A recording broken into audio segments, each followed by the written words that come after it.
tó ládùn gbogbo èèyàn ẹ súnmọ́ bí kájọ gbádùn ètò.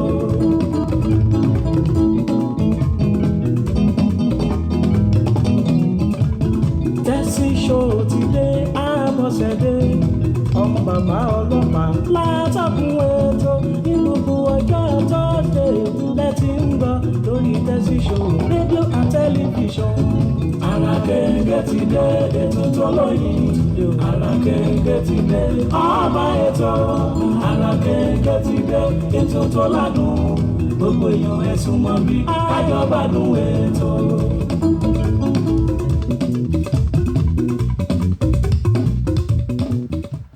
bí owó ló ń ṣọmọ ajé bí èrè ní ṣe ìnájà.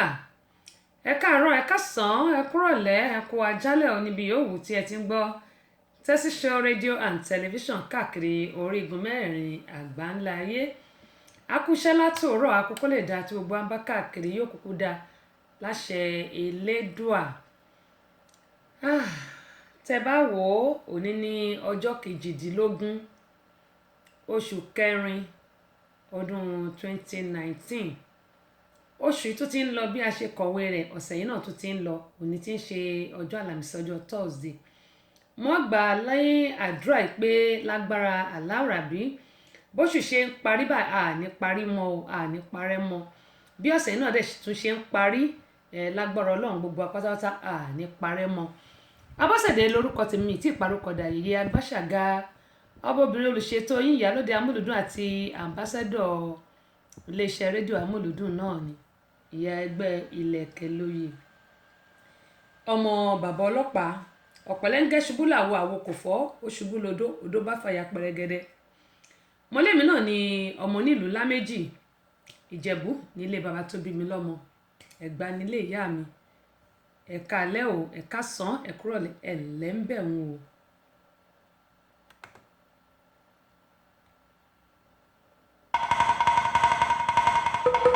Ìgbà lọ́wọ́ ìdániwáyé o, ọba tó dá gbogbo ayé pátá o. Ìgbà lọ́wọ́ ọmọdé o, ìgbà àgbà, ìgbà lọ́wọ́ ọkùnrin, ìgbà lọ́wọ́ obìnrin, ìgbà lọ́wọ́ onílé o, ìgbà lọ́wọ́ àlejò, ìgbà lọ́wọ́ takọtabo, ìgbà lọ́wọ́ gbogbo sọ̀rọ̀ pèdè tí ń bẹ̀lẹ̀ yí pátá. Ìgbà lọ́wọ́ àfà, ìgbà lọ́wọ́ wòlíì, ìgbà gbogbo oníṣẹ̀ṣe nílẹ̀ yí pátápátá. Ọ̀túndé o, Tẹ́sí Show, Àbọ̀sẹ̀dé ọmọ bàbá ọlọ́pàá Túndé, Yèyé Agbáṣàga, ọba obìnrin olùṣètò, ó tún kalẹ̀ ìbàdí lórí ètò Ara Gẹ́gẹ́ o lórí Tẹ́sí Show rédíò tẹlifíṣàn. Gbogbo yín pátá ẹ dákun ẹ bí afarabalẹ̀ kájọ jẹ ìgbádùn ètò Tẹ́sí Show. Àbọ̀sẹ̀dé ọmọ bàbá ọlọ́pàá, Yèyé Agbáṣàga, ọba obìnrin olùṣètò, Ọlọ́run ó yọ máa yọ ọ́ ṣe. Àmín àṣẹ ń tẹ̀dùmarè. Ó dáa, mo kí gbogbo ẹ̀yin èèyàn wa tí ẹ ti darapọ̀ mọ́ wa àti ẹ̀yin tẹ́ tún ṣì máa darapọ̀ mọ́ gbogbo yín ni a kí. Gẹ́gẹ́ bí ẹ ti mọ̀ wípé níjọ́ Thursday báyìí abala méjì náà ni abala ètò wa. Abala àkọ́kọ́ òun náà ni ìfọ̀rọ̀wérọ̀ àti àwọn nǹkan tí ó ń ṣẹlẹ̀. Bákan náà abala kejì náà ni ìlera lọ́rọ̀ tàbí oúnjẹ lọ̀rẹ́ àwọ̀. Gẹ́gẹ́ bí mo ṣe máa ń sọ pé oúnjẹ lọ̀rẹ́ àwọ̀ yẹn agbé yẹn tì náà, ṣùgbọ́n ìlera wa ó ṣe pàtàkì púpọ̀. Bẹ́ẹ̀ ṣe ń wọlé bẹ̀ yẹn wà tó mi mo ti rí yín o. Ìlera wa ó ṣe pàtàkì púpọ̀. Ìdí nìyí tí mo ṣe máa ń sọ pé health is wealth. Tí a bá ní ara pípé, òun la máa lè ṣe kókò jọ̀njọ̀n tá máa lè sáré káàkiri láti wá owó. Ó dáa, ẹ jẹ́ kí n kí ẹ̀yin èèyàn wa kó tó di pé a mọ̀ tẹ̀síwájú lónìí lórí ètò yìí. Ètò ní ètò gbogbo pátápátá Ara Gẹ́gẹ́ fún tòní. Kúnlé mo rí wọn ní ẹkọ ètò, wọn ní Ọlọ́run Olódùmarè kò ní padà lẹ́yìn àmì àti ẹ̀yin náà. Wọ́n ní à ń gbádùn yín láti ìlú London. Ẹ ṣé, ẹ bá ń kí gbogbo àwọn ará ilé. Bákan náà aṣáájú ẹ̀yin náà ẹ káàbọ̀ sórí ìkànnì. Wọ́n ní Tẹ́sí Show wọ́n ní mo tún ṣe eléyìí owó lẹ́wà ṣe kí n mú wá wọ̀ kọ́lọ́ ń ṣàánú ni àbí ẹ̀yin náà lẹ́ni ká máa dùn lórí ètò. Bákan náà ni mo kí Azeez àwọn náà ní ẹ̀ka alẹ́ ọ̀sán làwá wà o ẹ̀yin lẹ́ka alẹ́ lọ́dọ̀ tí yín bẹ̀ ọ̀sán làwá wà àdúpẹ́ pọ̀ lọ́wọ́ yín lọ́lá ẹ̀yin náà ẹ̀ka àbọ̀ sórí kan ní Abọ́sẹ̀dé di méjì èwo lẹ̀rú ń bà ẹ̀rù kú ba ẹnì kọ̀ọ̀kan ẹnu lèmi ní bíi ti àjàkàrà gbogbo wọn lójú mi lọ èmi nìkan ni mo kéré. Ó dáa àwọn tó wà lórí Instagram wa níyì akínyín pé ẹ káàbọ̀ níyì 99 ẹ káàbọ̀ sórí kan nìyí ẹ ṣe gan ni ojú òní tìyín yóò dáa kù ní bàjẹ́ ẹ jẹ́ kí n kí àwọn tí wọ́n wà lórí ayélujára. Fẹ̀yìntọ́lá Bàdà adúpẹ́ pọ̀ lọ́wọ́ yín o ẹ káàbọ̀ sórí kan nìyí ẹ máa bá mi share fídíò yìí ẹ wò ọgbọ́n bẹ ìmọ̀ wà. Titus olówó òkèrè àwọn baba English nìyẹn àsìkò tó yẹ kémi lọ iléèwé nìyá tíṣà kú bá mi dẹ̀ gbìyànjú bàbá ọlọ́pàá gbìyànjú ṣùgbọ́n máa sá káàkiri ni àwọn baba English nìyẹn yóò dà kò ní bàjẹ́ lílọ yín bíbọ̀ yín ayọ̀ ló máa já sí kórí bẹ́ẹ̀ fèmí náà. Abẹ́ Adéníyì ẹ káàbọ̀ sórí ìkànnì adúpẹ́ pọ̀ lọ́wọ́ yín o. Adéyẹmí Àṣàkẹ́ Adé Ayọ̀ Adé àwọn sísítà mi nìyẹn ẹ káàbọ̀ sórí ìkànnì adúpẹ́ pé òkun ẹ ṣeun gan ni. Ọ̀túnba Olúyinká Waheed Nurudeen happy Easter in advance same to you lágbára Ọlọ́run gbogbo àwọn tó ń jọ̀sán tí gbogbo wa ń gbàwẹ̀ tí wọ́n gbàwẹ̀ kọ́lọ́ ń ṣàdáríjì gbogbo wa ẹ̀mí wa ṣọ̀pọ̀lọpọ̀ ẹ ṣé gan ni lágbára Ọlọ́run àní fi ṣàṣemọ́ láṣẹ Elédùà. I really appreciate you for saying happy Easter to me bó tẹ̀ ti lè jẹ́ pé ọ̀pọ̀lọpọ̀ ní ìrántí Easter ó dìgbò bá dé kan tó máa ń òní ní Easter happy Easter lámọ̀ kíra wa Jésù jíǹde lágbára Ọlọ́run ikú Jésù lórí gbogbo wa kò ní já sásán o lágbára Elédùmarè. Ìdòwú Kúyọ̀rọ̀ àdúpẹ́ pọ̀ lọ́wọ́ yín o. Agboola Adex ẹ káàbọ̀ sórí ìkànnì àdúpẹ́ pọ̀ lọ́wọ́ yín.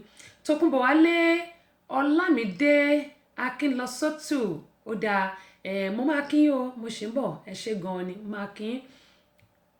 Jọ́dà adúpẹ́ pọ̀ láti Nàìjíríà yóò sọ pé Abẹ́òkúta ni mo wà okay ó dàbí pé mo ti fi sínú ọ̀blàngàntà mi ní ìsinmi ìdè gbàgbé mọ́. Ó dà Tókunbọ̀ Wálé my sister I wish you happy birthday ma ẹ̀mí aṣọ̀pọ̀lọpọ̀ ọdún láyé o nínú owó ọmọ ìgbéga àlàáfíà àìkú tí ń ṣe baálé ọ̀rọ̀ ojú yín yóò mọ ọ̀rọ̀ dùn o bí ẹ ṣe ń ṣe ọjọ́ ìbí Ọlámídé nífẹ̀ẹ́ lè ṣàṣemọ́ wà ní sìnkú ọmọ wọn ní sìnkú yín báyìí ní ṣàìsàn láṣẹ Elédùmarè gbogbo àwọn tó ti ń kí yín fún ti ọjọ́ ìbí lágbára Ọlọ́run ihun re kò ní wọ́n lé àwọn náà o ẹ̀yin náà bẹ́ẹ̀ ṣe ń ṣe ọjọ́ ìbí wà nífẹ̀ẹ́ lè ṣàṣemọ́ igba ọdún báyìí ìṣẹ́jú kan ni bí ó ṣe rí nù lọ́la Aláùrábí Tókunbọ̀ Wálé Ọlámídé on behalf of my group let me say my group my crew and my entire radio and television both home and abroad we say happy birthday to you ma Mrs. Tókunbọ̀ Wálé Ọlámídé Akínlọsọ́tù ẹ̀mí yóò ṣọ̀pọ̀lọpọ̀ ọdún láyé. Ẹ má gbàgbé ìrẹsì wa o ẹ má gbàgbé ìrẹsì wa o torí àwọn gúrùpù mi wọn ó jẹrẹsì àwọn fáǹsì mi wọn ó jẹrẹsì èmi náà ń jẹrẹsì kí ni ìtúnjẹ ń jẹ díẹ̀ ń sì jẹja ẹja mackerel ni o sandini ń jẹ gbogbo ẹ̀. tó ẹwà tó mi Fatima ìdùnnú la fẹ́ mo rẹ́nikẹ́ uprunner fans àtàwọn yọ òkè lámọ̀lọ́ ànírelẹ̀ láṣẹ Elédùmarè lágbára Ọlọ́run iwájú lọ pẹ̀bí tí yóò máa rí sí adẹ́kù palẹ̀mọ́ ọjọ́ náà yóò kóore ọba Aláùrábí yóò bá wa mọ́jọ́rú àní fi ẹnì kankan ṣe àwátì nínú wa ọmọ ẹgbẹ́ yóò mọ́lé tílé wa ò ní dín láṣẹ Elédùmarè. wọ́n ní Fatima wọ́n ní ẹ kú àṣálẹ́ o ẹ̀yin lẹ kalẹ́ lọ́dọ̀ tí àwa káàsán bí ẹ̀jẹ̀ bá yín sọ báwọn wọ́n ní àwọn kí mo kú ọjọ́ mẹ́ta adúpẹ́ lọ́wọ́ Ọlọ́run ẹ̀yin náà ẹ kú ọjọ́ mẹ́ta lágbára Ọlọ́run gbogbo àníyọ sọnù bí ọmọ wọ̀ láṣẹ Elédùmarè a ó mọ ríra wa àrídùn ló máa jẹ́ àríra wa sọkún lágbára Ọlọ́run. Kẹ́hìndé Ọlájídé adúpẹ́ pọ̀ lọ́wọ́ yín o ẹ káàbọ̀ sórí ìkànnì yìí bàbá immigration adesalute o ẹ jẹ́ n pè bá adesalute ọlọ́pàá ní abẹ́gisa ẹ̀ ń ṣe ọlọ́pàá tó bàbá tèmi lọ́lọ́pàá adesalute ẹ̀gbọ́n mi àyànbájò adébọ́lá ọlátúnbọ̀sún láti àbújá ẹ̀ka alẹ́ ò ṣàlàfíà lẹ́wà king of hm2 nìyẹn yóò dáa kò ní bàjẹ́ gbogbo àní tẹnugbó bí ọwọ́ láṣẹ Elédùmarè adúpẹ́ pọ̀ bí ẹ ṣe darapọ̀ mọ́ wa ẹ ṣé gan yóò dáa kò ní bàjẹ́ ẹ kó kó lè dá tí gbogbo tẹ̀ ń bá kiri yóò dá lágbára ọlọ́run yóò fèrè sí èyí tí ẹ bá ṣe àní dààmú lórí àwọn ẹbí wa Tòkunbọ̀ Wálé wọ́n ní àmì o Jésù thank you ma ọlọ́run ká dúpẹ́ lọ́wọ́ ẹ̀ kí lè mi ẹ̀dá mọ́ ẹ̀ ọlọ́run ni mò ń sọ ọlọ́run dẹ̀ ń gbà kọ́lọ́run tó kó túbọ̀ máa gbà fún wa bẹ́ẹ̀ ni Fatima Ìdúnláfẹ́ àtàwọn yọ àmọ́ tàwọn yọ náà ní lágbára Elédùmarè ojú òní tì wá gbogbo ọmọ ẹgbẹ́ Renaissance pátápátá àní ṣẹrú ẹgbẹ́ láṣẹ Elédùà àní ṣẹrú ẹgbẹ́ bàbá tí ń lù báyìí yóò mọ̀ ọdún ni lágbára ọlọ́run wọn ò ní wẹ́nì kankan wá tì láṣẹ Elédùmarè. àràkéńgélé tó lórí afẹ́fẹ́. abọ́sẹ̀dé àwọn bàbá ọlọ́pàá dé.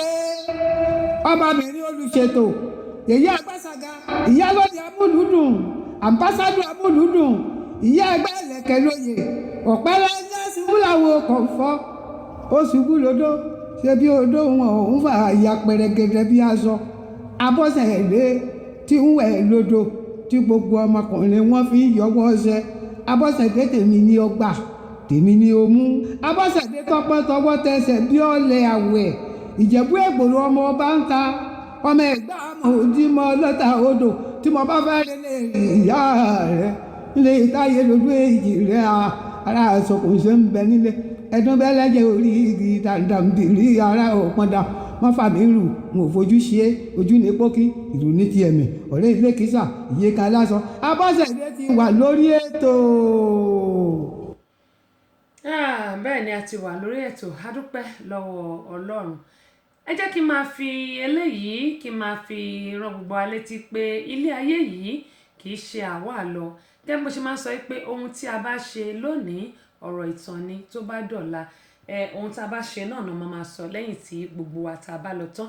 Adéníyì ààrẹ láti Canada bàbá Canada bó o ní ṣé gbogbo ẹ̀ ń dùn ó dà pé 1 hour ní interval tó wà láàrin wa Ọlátóyè Agboola ẹ káàbọ̀ sórí kan ní bákan náà Ọláwùmí easy boy mo rí easy boy nígbà tó ń wọlé bó tẹ̀ sí lè jẹ́ pé mi ò rí wọn bẹ̀rẹ̀ bò ṣùgbọ́n mo rí wọn nígbà tí wọ́n ń wọlé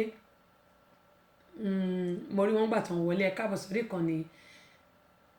Adéníyì ààrẹ hello ìyá mi bàbá mi bó o ní nígbà bá pè mí ọmọ kékeré níyà yìí náà bàbá mi bó o ní yóò dà kò ní bàjẹ́ tẹ́ mo ń sọ lọ lẹ́ẹ̀kan pé mo ní ohun tí gbogbo wa bá ṣe lónìí òun náà ni a ó mọ̀ rí nítorí pé ìtàn là ń kọ kò dẹ̀ sí bá ṣe lè pẹ́ láyé tó a pẹ́ lọ́run jù bẹ́ẹ̀ lọ.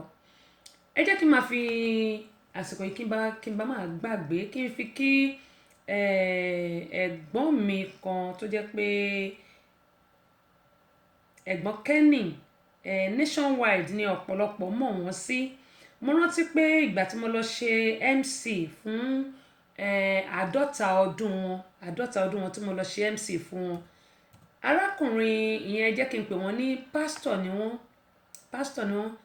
arákùnrin àwọn ni wọ́n ṣe ìwàásù tí wọ́n dẹ̀ gbàdúrà fún gbogbo ẹni tó wà níbẹ̀ níjọ́ tí mò ń sọ yìí èmi ni mo lọ ṣe MC fún wọn nígbà tó ṣe àádọ́ta ọdún yẹn 50 years ṣùgbọ́n sí ìyàlẹ́nu wọ́n kàn sọ fún mi pé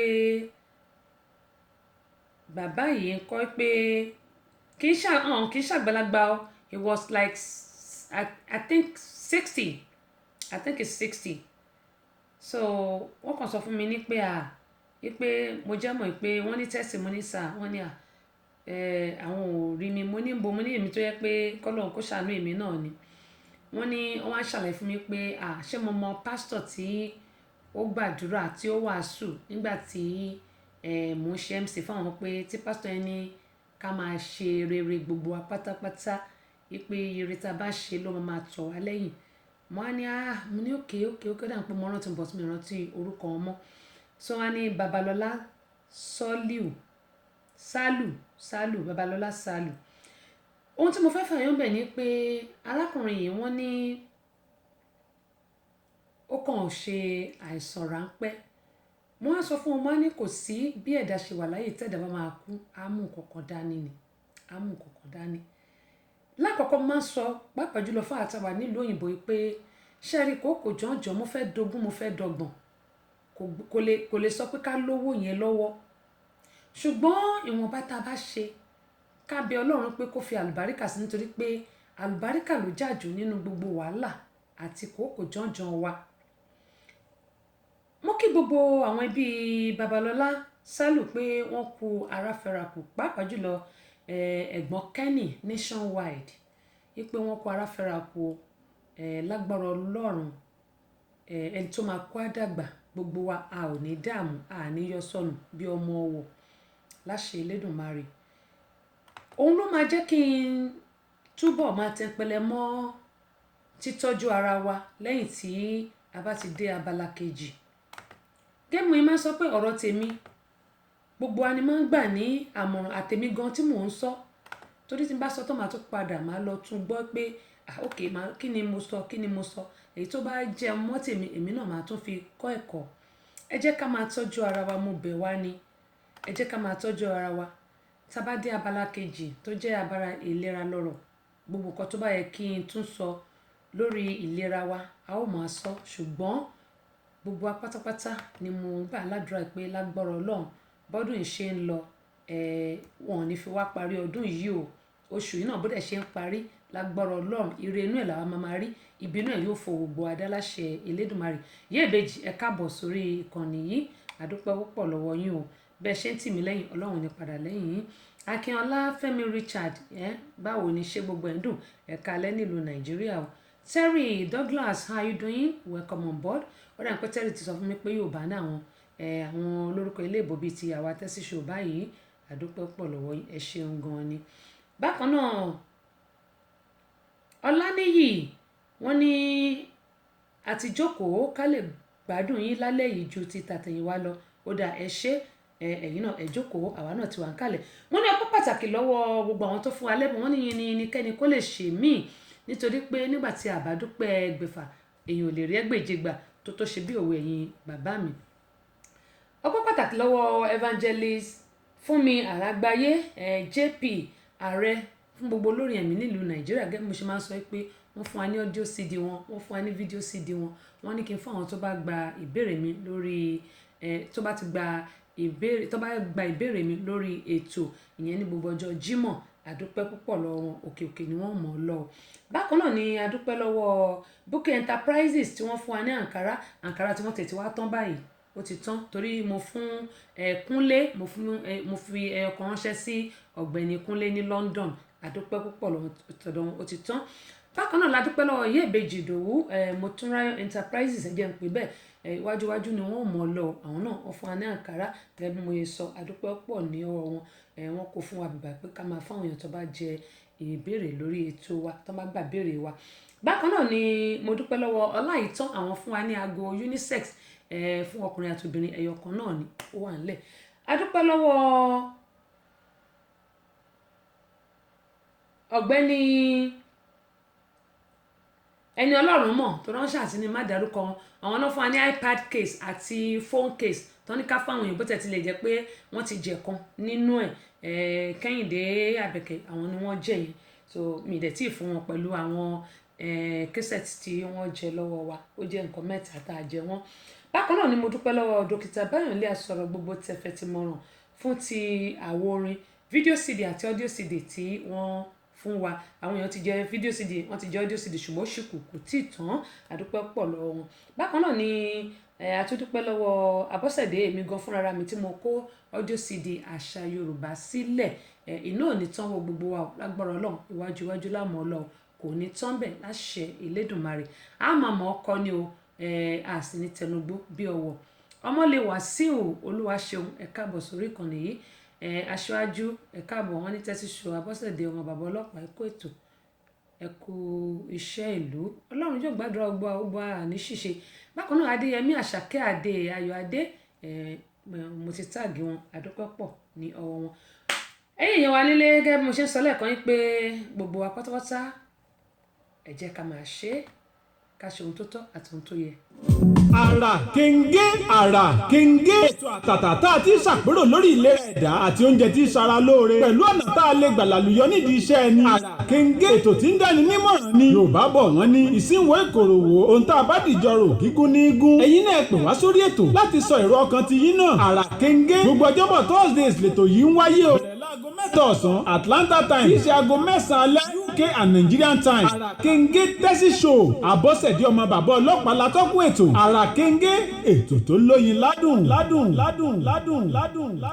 bẹ́ẹ̀ ni Àrà Kẹ̀ǹgẹ́ ètò ní Àrà Kẹ̀ǹgẹ́ gẹ́gẹ́ bí mo ṣe máa ń sọ pé mi ò lè dá jẹ́ tán ẹ̀yin èèyàn mi náà ni ata wà ń bẹ iyọ̀ wà ń bẹ ó ní mákẹrẹ gan pàápàá nínú gẹ́gẹ́ bí mo ṣe sọ fún Mrs. Tokunbowale ó ní mákẹrẹ nú mi ì lè dá jẹ́ tán ẹ̀jẹ̀ àjọjẹ́ màálù ládùn ni mo pa eléyìí ètò tó lóyin tó ládùn ni àbẹ́ẹ̀rí ó dáa gẹ́gẹ́ bí mo ṣe sọ pé wọ́n sọ ní ọjọ́ Friday ohun tó gbé mi wá sórí ètò ní ọjọ́ Friday bó tẹ̀sí lè jẹ́ pé ọ́díò ni ṣùgbọ́n ó ṣàjèjì lára àwọn èèyàn á wò pé kí leléyìí adúpẹ́ pọ̀ lọ́wọ́ gbogbo àwọn tí wọ́n darapọ̀ mọ́ wa ní alẹ́ ọjọ́ Friday lẹ́yìn tí mo ṣètò tán lọ́sàn-án ọ́díò ni mo ṣe ṣùgbọ́n live ni mo wà gẹ́gẹ́ mo yẹn sọ pé gbogbo àwa tá a bá níyàn nílùú South Africa ẹ jẹ́ ká pè wọ́n ká béèrè àlàáfíà wọn ká yẹ̀ wọ́n wò ẹ wò wọ́n fi ìbọn já gbogbo ọwọ́ àti ẹsẹ̀ arákùnrin kan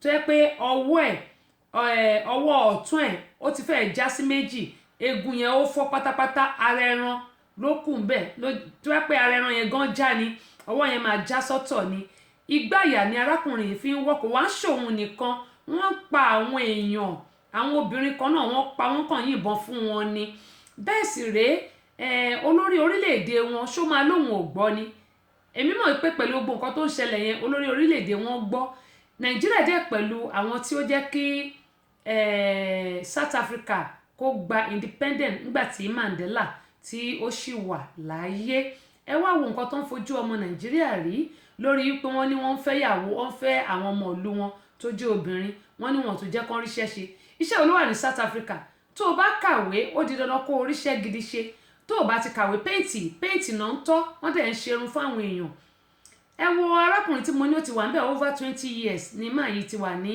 South Africa òun àti ìyàwó ẹ̀ wọ́n jọ lọ láti Nàìjíríà ni ìyẹn ní òun ò bá wọn fẹ́ ìyàwó kankan níbẹ̀ òun ò sì bá wọn du iṣẹ́ ṣùgbọ́n wọ́n bà gbogbo iléeṣẹ́ arákùnrin shop tó ní wọ́n bà á jẹ́ ẹ tún wá wo àwọn ọkùnrin míì lẹ́yìn eléyìí tí mo sọ pé wọ́n fi ìbọn já apá ẹ̀ ìkan náà wọ́n fi ìbọn já ẹsẹ̀ méjèèjì ẹ jọ̀ọ́ kí ni gbogbo yẹn jẹ́ ó ní mo ṣe ń bẹ ẹ̀yin èèyàn wá pé tẹ́ bá níyàn ní South Africa ẹ pè wọ́n kí wọ́n darí wálé nítorí pé ìlú wa Nàìjíríà ṣe mọ̀ pé wọ́n ní tí wọ́n bá sáré pé kóun má tẹ̀ kéèyàn má kú ló dẹ̀ kù kọ́lọ́run kó ṣàánú ìlú wa Nàìjíríà ni tá a bá tààrò wá bílù Nàìjíríà ṣe rí lóòótọ́ ọ̀pọ̀lọpọ̀ ló máa fẹ́ sá kúrò nílé nígbà tí ò sí iná tí ò sómi tí ò sí tí gbogbo ẹ̀kọ́ rí bó ṣe rí àwọn ọmọ tó jáde school wọn ò ríṣẹ́ ṣe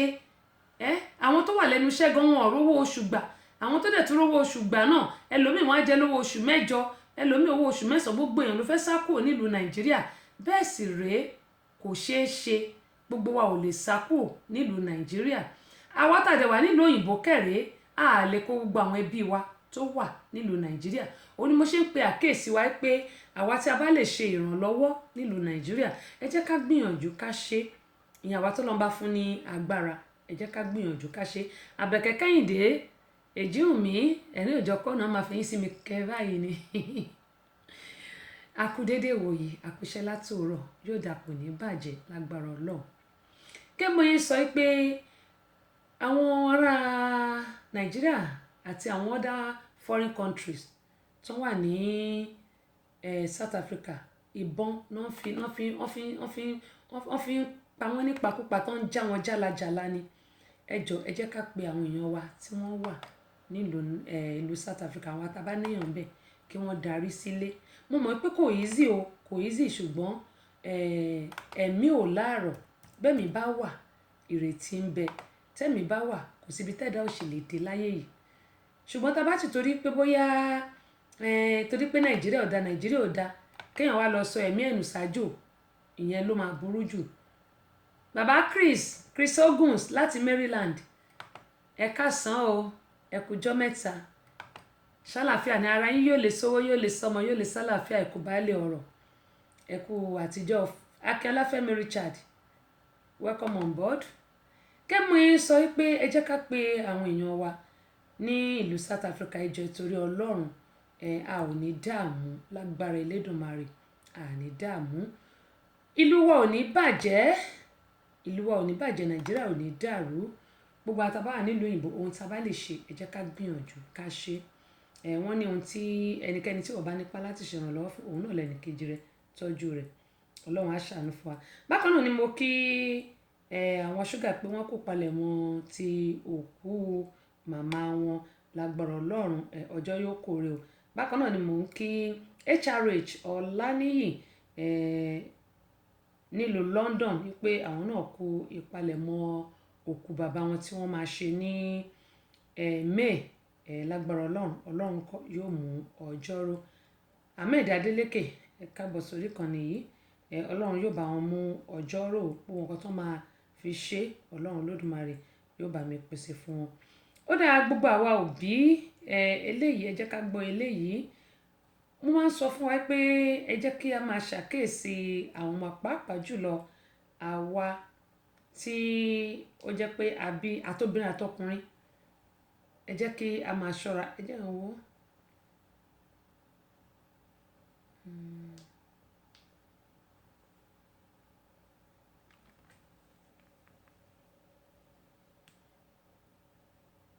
Mo fẹ́ kí a gbọ́ nǹkan tí.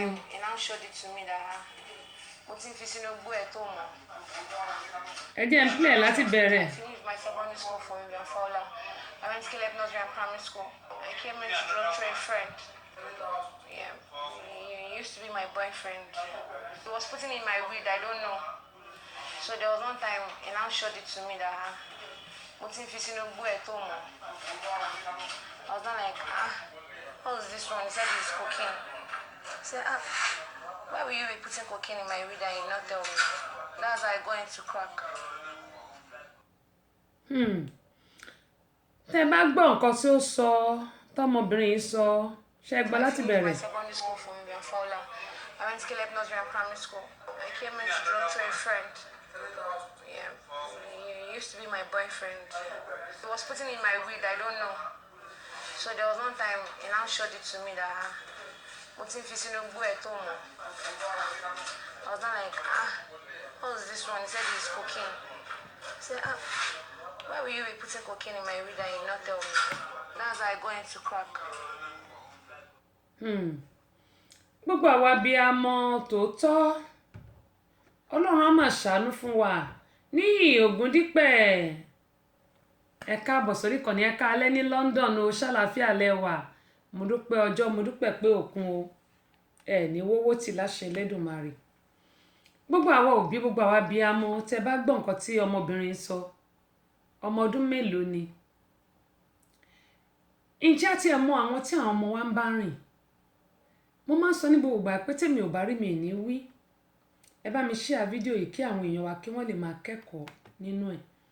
Mo ní tí mi ò bá rí mi ò ní sọ. Ọmọ yìí, ọmọ secondary school tó ti mu igbó ló lóun mu. Boyfriend ẹ̀, ìyẹn ni pé àfẹ́sọ́nà tó lóun ń fẹ́, n kò jẹ́ pé ní ìsìn táwọn ọmọ bá ti pé bíi 16, 15 wọ́n ti lajú nìyẹn. Mo rántí ìgbà tiwa, wọn bí mi dá bàbá ọlọ́pàá á fẹ́ lù mí pa ni. Á fẹ́ lù mí pa. Ṣùgbọ́n ní ìsìn àwọn ọmọ yìí wọn ò ṣe é bá wí. Kì wá ṣe pé àwọn ọmọ yìí ò ṣe é bá wí, bí kò ṣe pé pàápàá jùlọ àwa tá wà nílùú òyìnbó tá máa ní pé tá bá bọ́mọ wí ọmọ ó máa lọ tiwa mọ́lé. Kí ló ń jẹ́ bẹ́ẹ̀? Wàláì máa wá ọmọ òun lọ sílùú Nàìjíríà padà ni. torí wọ́n ní tọ́ ọmọ ẹ kó lè fún ẹ nísinmi káwa gan ká lè gbádùn ilé ayé wa ká lè gbádùn ilé ayé wa. Ẹ wo ọmọ yìí boyfriend ẹ ó fi igbó àbí igbó ló mu àbí wo ló ń jẹ́ cocaine èwo ló ń jẹ́ kò tí ẹ̀ yéèyàn ó lóun mu wíìdì èwo ló ń jẹ́ wíìdì torí àwa tá a kì í mú báyìí mi ò tiẹ̀ mọ mi mọ yàtọ̀ ní méjì èwo ni wíìdì mo mọ cocaine ṣebí cocaine ni funfun bíi powder báyìí àmọ̀ yẹn èwo á tún ni wíìdì ni igbó àbí tó máa ń dàbí bíi time tó máa fi sí ọbẹ̀ àbí ṣé yẹn náà ń pè ní wíìdì ọlọ́run ló tiẹ̀ mọ̀ kọ́lọ́run kó tiẹ̀ ṣàánú wa àwa tá a gbọ́ kan báyìí ìlú àwa tá a gbọ́ kan. Emmanuel Ọlátúndé ẹ káàbọ̀ sórí ìkànnì adúpẹ́ o ẹ wá wò ó di pé ọmọ yìí ó di ẹni tí jẹ́ kí n tiẹ̀ fi wọ̀nyí ó wá di ẹni tó jẹ́ pé ó mu ìmúkùmù ṣe rí báyìí. My boyfriend. He was putting in my weed, I don't know. So there was one time he now showed it to me that what if it's in a boy at home? I was not like, what was this one? He said it's cocaine. I said, why will you be putting cocaine in my weed and you not tell me? That's how I go into crack. Ṣé rí báyìí bí ayé ọmọbìnrin ṣe bàjẹ́ nìyẹn tó di pé ó bẹ̀rẹ̀ sí mu oríṣiríṣi tó mu gbó tó mu gbogbo ẹ̀. Ọmọ kékeré ọmọ tó yẹ pé ó yẹ kí òbí kó mọ̀ ṣé mo pé ọ̀pọ̀ ọgbà ni máa sọ pé ká obìnrin ká mójútó àwọn ọmọ ọ̀pọ̀ ọgbà ló yẹ pé òbí máa ń gbìyànjú ṣùgbọ́n ọmọ mi nǹkan tó bá máa ṣe á wà nínú ẹ̀ àṣà ní bá wọn jáde bákan náà dẹ̀ wá rèé ṣé mo pé àwọn òbí gan pàápàá nígbà míì tó jẹ́ pé jíjẹ mímu tá à ń wá káàkiri kò jẹ́ ká lè tọ́jú àwọn ọmọ kò jẹ́ ká lè rójú ráyè tọ́jú àwọn ọmọ wa ọ̀pọ̀lọpọ̀ ọmọ mi ò máa dágbére iléèwé nílé kàkọ́ lọ sí skul wọ́n máa mú aṣọ mi sínú báàgì ni mo mọ̀ pé àìmọye èèyàn ló ti àìmọye àwa náà tá a ní àdàgbà yìí náà ló máa ti ṣe irú ẹ̀ rí tó yẹ pé a máa máṣọ mi sínú báàgì tá a máa là ń lọ sí skul tí a ní gba skul lọ tá là ń ṣe ra wa nì kìdẹ́ ṣe nítorí àwọn òbí wa ṣùgbọ́n torí ọjọ́ ọ̀la wa ẹ wá wo relé táwọn ọmọ yìí náà ti tọmọ ìṣe Nàìjíríà nílé yìí kò ń ṣe ìlú òyìnbó kọ́ o tó bá jẹ́ ìlú òyìnbó ní ìsìn máa sọ pé yes ìlú òyìnbó kọ́ o Nàìjíríà ni. Ọ̀nà wa ni a lè gbà láti rí dájú pé àwọn ọmọ wa wọn kẹ́gbẹ́kẹ́gbẹ́ wọn mùmúkùmù báwo la ṣe lè ṣe ọ̀nà wo la lè gbà. Alex Ọlátúnjí Fáṣeun láti Naija ẹ̀ka lẹ́ọ̀ ọ̀nàrẹ́bù àbí ẹ̀ka lẹ́kù gbádùn o ọ̀nà wo ni a lè gbà láti rí dájú pé àwọn ọmọ yìí wọn ò ya ìyàkuyà wọn ò ya bó wọn pàápàá jùlọ àwa tá a la bí